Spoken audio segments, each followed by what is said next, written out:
Well, I don't know why I didn't film me putting this back together again, but you saw the pictures of how I received this SS-64. And here's what I did. I used Bob Smith Industries super glue and hardener. Okay, and I used that to put all the pieces that had broken off back together. And I sanded it already, but I'm going to fill it with some plastic putty, the little tiny gaps, and then resand it again. Same with the top. I'm going to fill it with some plastic putty to fill in the gaps and sand it down some more so it's smooth. Reinforced it all with epoxy. I put super glue with hardener on it as well, but that's not as strong as epoxy, so I reinforced the back end with epoxy. This screw holder here was broken as well, so I epoxied that all back into place. So I took the rubber things off in order to put everything together and get ready to paint it. So that's where we're at so far with this guy. My plan is to, I can heat this up and tear this out, but I'm afraid if I do that, it might just curl up considering the length of it and stuff. So what I think I'm going to do is I'm going to just mask it. Same with this bottom. This is what spaces the keyboard from the surface that it's on. It keeps the surface from getting scratched. That's what this piece is for. Same with the two little rubber things that go in here. So I think I'm going to mask this off as well instead of taking this off. Like I said, I don't want to run the risk of it curling up and just being hard to put back, and I don't really want to cement it back. So that's the game plan. We'll see if that works out. I can't see where it can, but and then I'm going to paint it a silver. It's not exactly silver, it's like a chrome silver, but that's what I'm going to do. It probably won't match the exact color of this, but it doesn't have to be exactly the same. I'm not going to go and try to mix enough paint to figure that one out. As long as I get close, I think that should be good enough. So that's where we're at with this. And yeah, so stay tuned for the next steps. Okay, so what I did next here is I got some of this epoxy putty stick from Harbor Freight. It was like $1, something like that. And I smeared it. You basically take a piece off and kind of knead it in between your fingers. It gets really sticky. So you want to, I put a layer on here, wet my fingers with water. Water allows you to spread this thing a lot thinner. So I got it in the cracks, filling it. There's just a little bit of layer on it. So I'm gonna wait 12 hours. Well, actually I'll just wait till tomorrow. And then this will be dried hard. And then I'll just go in and sand it flush. So that'll pretty much cover up all of the cracks. Did it on the front, did it on the top here. So again, if you use water on your fingers, it'll kind of smear it, and it'll help you smooth it out just a little bit. So the next step for this is going to be sanding this down tomorrow, getting it flat. Fortunately, the front panel here is smooth. It's not textured, so that's a huge plus.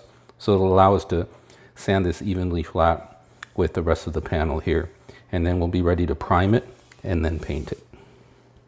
Okay, I just wanted you to take one last look at this before I primer it. Well, I'm going to mask this. I'm going to mask this off, then I'm going to primer. So what you see in the dark spots is filler. They're not cracks. They're not gaps, I should say. It's filler that's in there. It's just a little different color.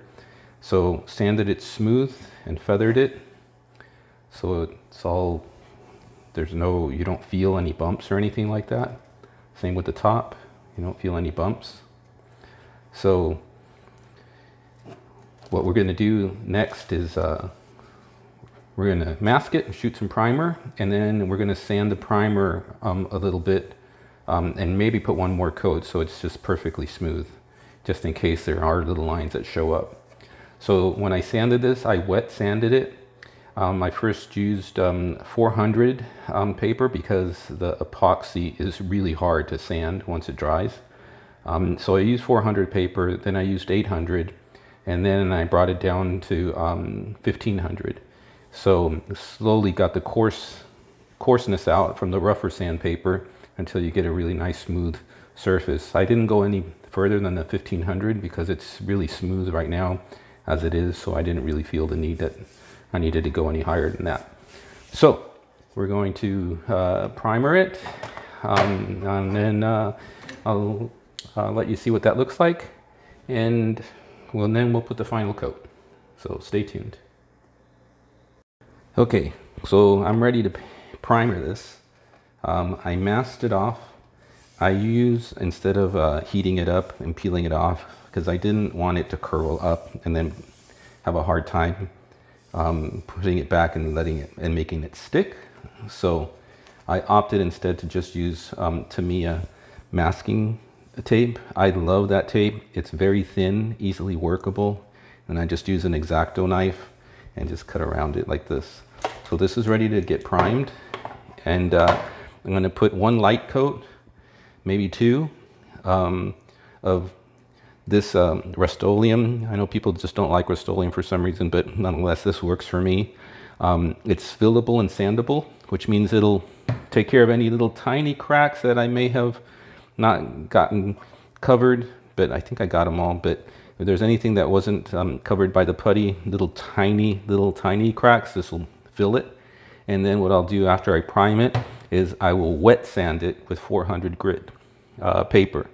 So I'm not gonna bore you with the spray, but that's what I'm gonna do next. And then I'll show you what we have once we're done. So be right back. Okay, now after putting on 3 light coats of primer, I may have mentioned earlier that I was going to use 400 grit. 400 grit was too coarse of a paper, so I sanded it down. Actually, I wet sanded it to get it nice and smooth with 1500 grit sandpaper. So it's really nice and smooth now. The corner,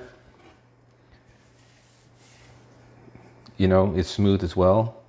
There's still, I can see little tiny bumps in there, but I'm not going to bother trying to get that to perfection. It's good enough as is. So we're ready to paint now. So what we're going to do is I found something that came really close to the color.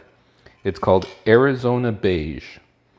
It's a Ford color. So I got this at AutoZone. I love the Duplicolor paints. They go on smooth. They just have a really nice flow to them. So that's what I used. So after we're wet sanding this and getting this nice and smooth, we're ready to start coating it. I'm going to put basically, so these you have to be very careful with. So I'm going to put a small mist coat on first, but you have to apply the coats for all this within the hour. I mean, you have to finish it within the hour. So I'm going to put a really light coat, a small mist, wait 10 minutes, apply another small mist, a light mist I should say, wait another 10 minutes, then I'm going to put a medium coat on it, wait another 10 minutes, and then I'll put a final coat on it. So 2 very light mists, a medium coat, and another medium coat. I'm not going to lay it on really heavy because I don't want it to run. So that's how I'm going to do this. Then once I do that, we'll check it out, and then we'll see if we want to put a top layer of clear on it or not. So let's see how this turns out first with the multiple coats, and then we'll take it from there. Okay, so stay tuned. Be right back. Okay, so here we are with our coat of paint. Basically, this isn't as silver as I would have liked. You know, it's a little more, kind of a little bit of a tinge of beige gold, if you will. but nonetheless, I think it'll work just fine. You know, it's still a really nice color. So what I do at this point, what I did is I had 2 light coats and then 2 medium coats, and that was it. 10 minutes between each coat. You have to get all this done with Duplicolor. You have to get it all done. You know, you don't want to let the paint dry more than an hour. So I usually wait 10 minutes. The paint dries really fast, and then I can apply the next coat. But start with small mist coats, in, you know, little mists of spray to get the surface tacky. In between each coat, after my first 2 mist coats, I wipe it down like I'm going to do right now with a soft fiber cloth, just to get it nice and smooth again, because the texture is a little rough. You can hear it.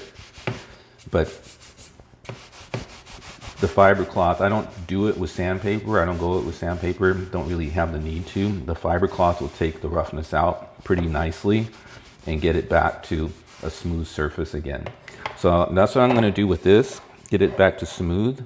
And then I'm going to apply, again, 2 mist coats, little misty coats. I don't know what the right word is, but light, very light coats of this clear coat. And then 1 medium, maybe even another, maybe 2 medium coats of this to get a nice glossy, smooth surface on it.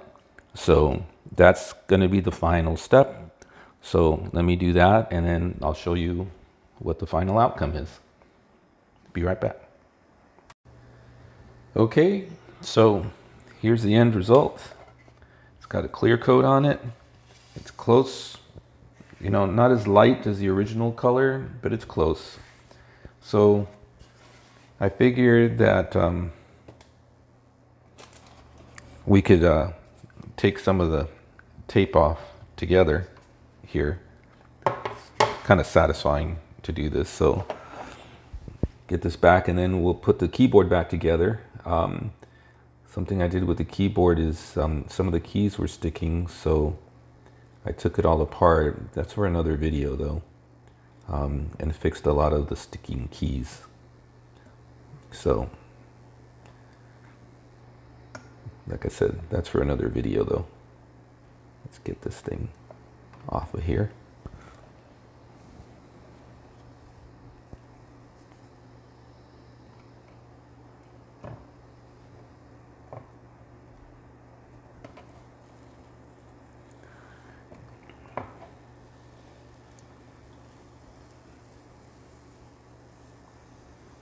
Here we go.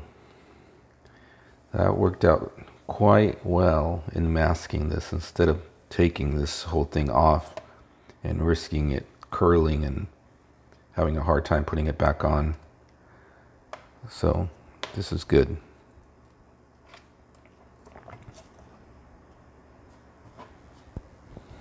I almost peeled some of the paint off with the tape, since I pulled it instead of cutting it around it, but saved it. So that looks wonderful.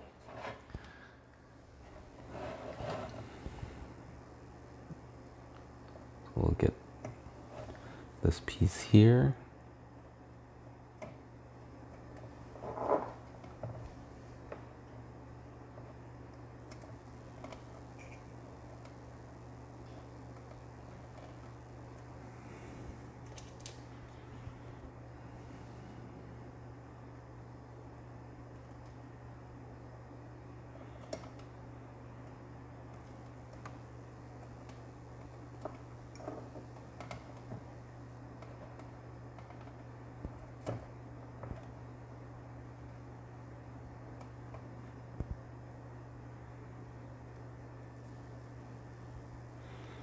I'm peeling this off slowly to make sure I don't take any paint with me.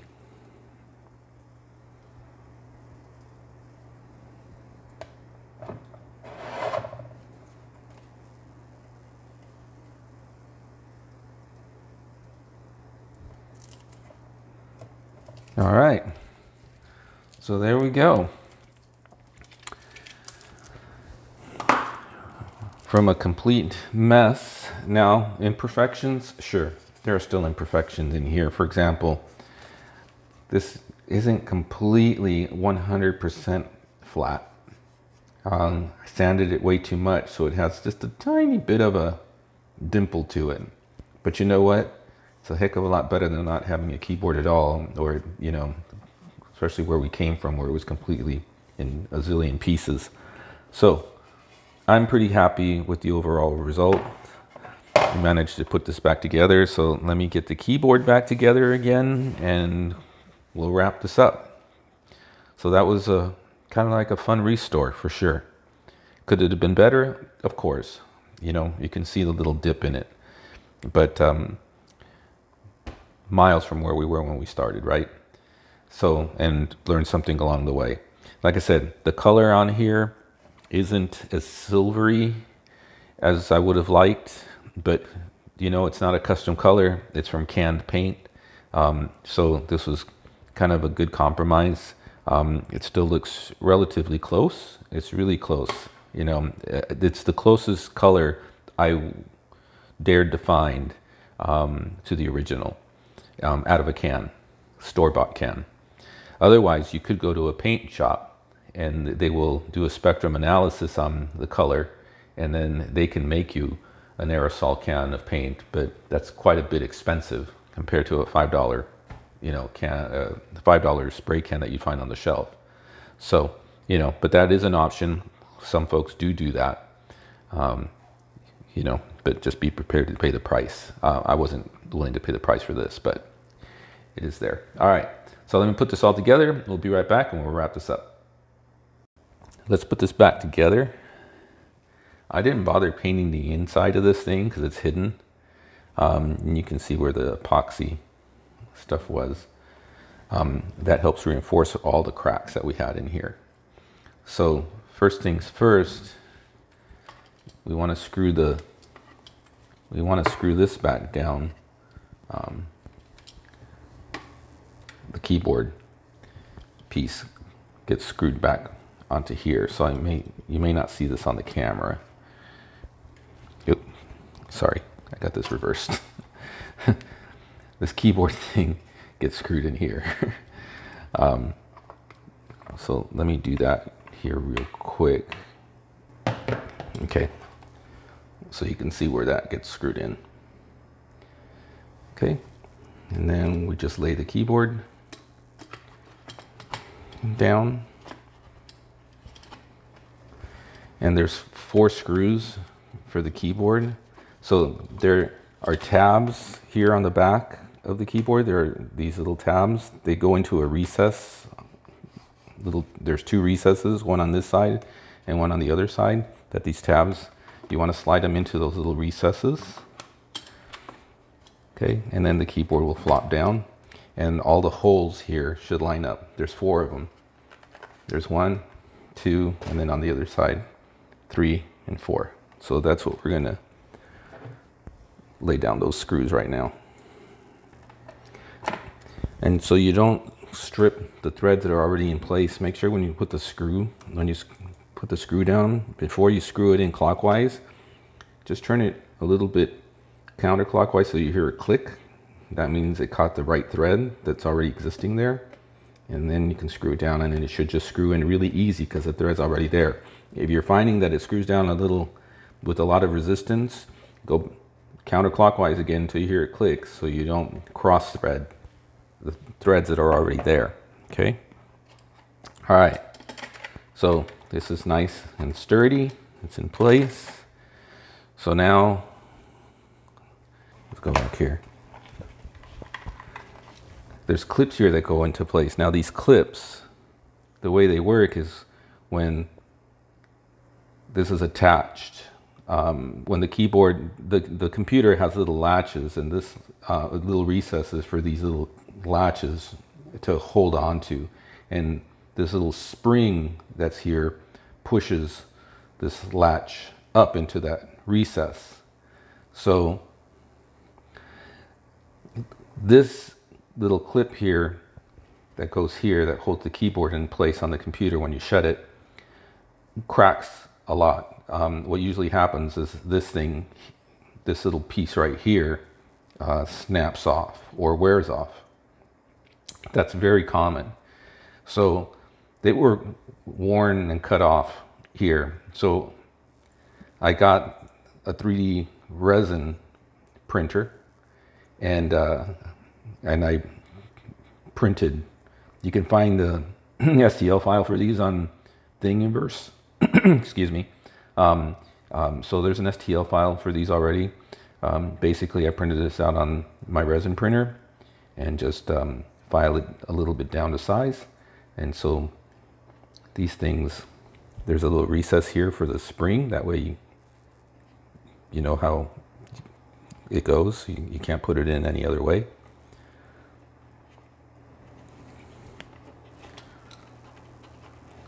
Okay. So what I'm having an issue here with is this sliding, because we have so many coats of paint that we put on here.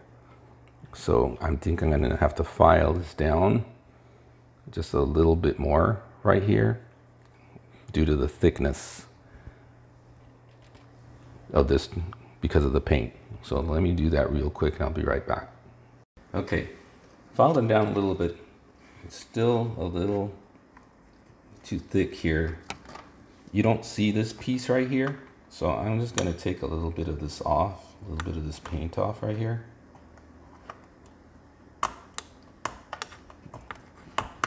And that way this thing can slide easier.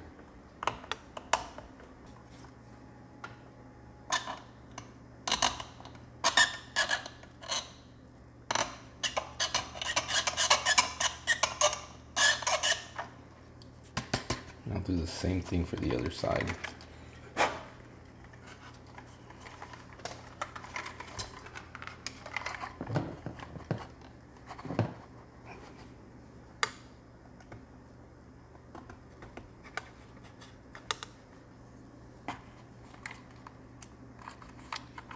Much better. See how it flows freely now.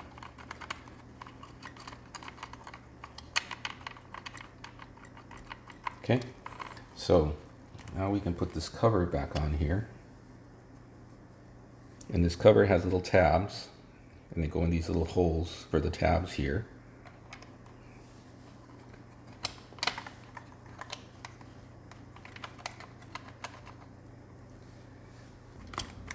Okay.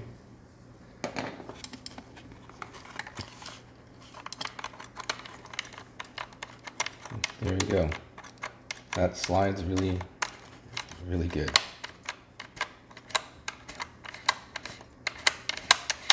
Okay, so we do the other side the same way.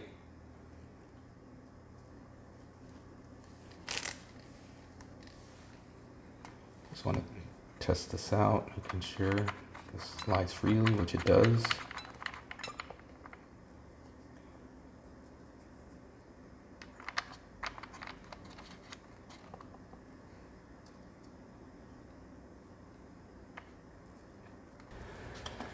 Okay, so now we just got to put these little plastic things back in place here. Okay, unfortunately I think I need to take these back off here.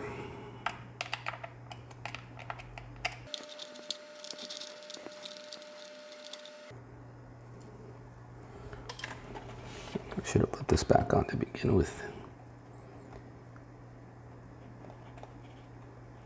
There we go.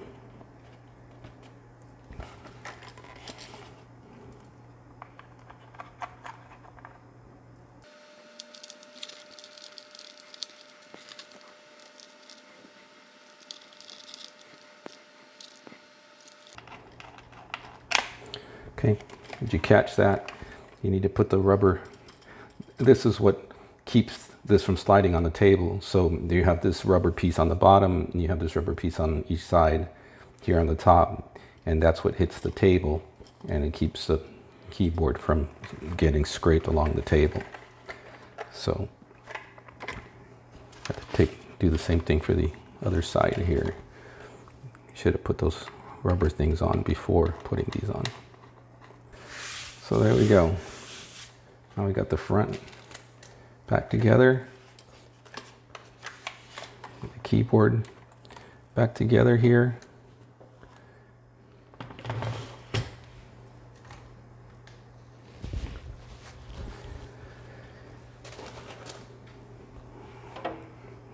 So now we just put this guy back. Now with this guy, there's these little tabs here on the top, okay? And then these little tabs on the bottom. So we're gonna slide this in on the top and just snap it back in on the bottom. Or we can just slide it in on the bottom and snap it back in on the top. Maybe that might be easier. Doesn't really matter. The tabs will just click into place.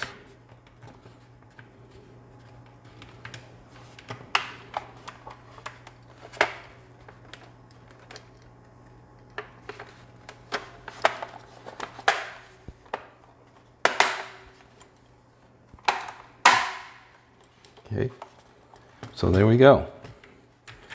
Got the keyboard back together again.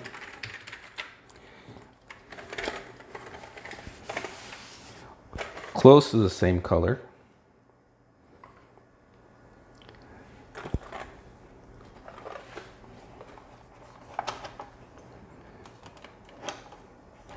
So I think that was a reasonable. Did I take my time on it? No. Is it absolutely perfect? No.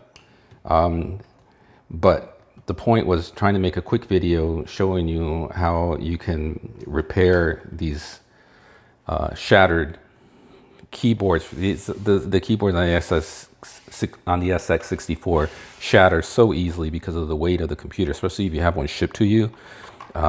Oh my gosh, the weight of the computer, if the keyboard falls off, just the weight of the computer will just start shattering because this is so brittle.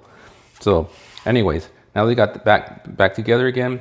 We will wrap this up, I promise this time, because I've said this a few times already, but we will wrap this up. Let me show you how it works all plugged in, because I did replace I did clean the keys, and I did pop out the membrane and put that back. I did adjust a few springs on the keys as well. So I want to show you the action on it. It's really, really cool.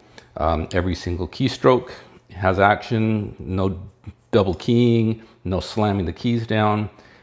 So this thing is just like raring to go. So stay tuned and we will wrap this video up. Okay, here we are in front of the computer. And like I said, this is the benefits of cleaning and replacing the membrane. In this case, we cleaned the membrane, but you can also replace it on these things. Kind of hard to see on the screen there. Let me see if I can zoom in on this a little bit. There we go. So you can see I'm barely touching these keys. I mean, they just have so much action now that the springs have been adjusted and the membrane is clean. It's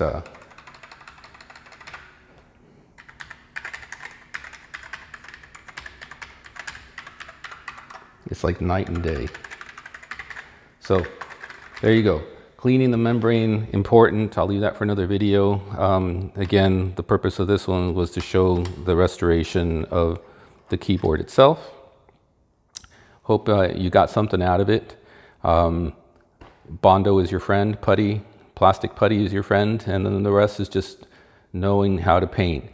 Spray paint out of the can. You start on one side and then go all the way through to the other. Don't spray paint in spots, you know, because that will make your paint run. You got to start, you know, start from one outside of what you're painting, start from one end and just carry it all the way through past the other end. Start on the other side and carry it and just overlap a little bit. And that's, use very thin coats to begin with, so you get a little bit tackiness on it. And then you can lay some medium coats going a little bit slower and just a little bit closer to the keyboard. And that'll get you a decent paint job. Promise. Take your time on it. Be patient and wait for the paint to dry. Again, if you're using duplicate color, 10 to 15 minutes between coats, but you got to finish it within the hour. If you leave the paint dry for more than an hour, you run into problems. So, you know, keep that in mind as well. So, hope you got something out of this. Appreciate you watching. And like I always say, you only live once, so live life to the fullest. Be happy. Take care.